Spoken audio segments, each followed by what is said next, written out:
ስለዚህ በደንብ መጠንቀቅ ያስፈልጋል ለዚህ ነው ሁክሞች እንደ ሁኔታቸው የሚለያዩት እስላም ላይ ዝሙት የሰራ ሁሉ እኩል አይደለም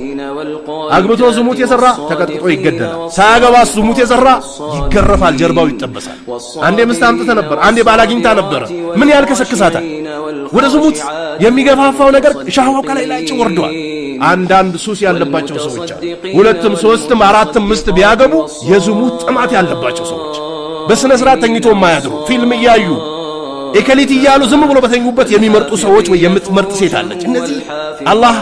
ቀልባቸው ላይ የዘጋባቸው የሆኑ ሰዎች ናቸው ለቁርአን ካላቸው ፍቅር እልቅ የዝሙት ፍቅር ነው ያለው ለሱና ካላቸው ፍቅር እልቅ የዝሙት ፍቅር ወይም ደግሞ የዝሙት ንግግሮች ፍቅር ነው ያላቸው አብዛኛው ሰዎች ለዚህ ነው እስላም ላይ ሁክሞች ደረጃ ያላቸው ስለዚህ በትናንሽ ወንጀሎች ያዛቸዋል ወልፋህሻ አላለም ትላልቅ ወንጀሎች ስንትና ስንት እህቶቻችን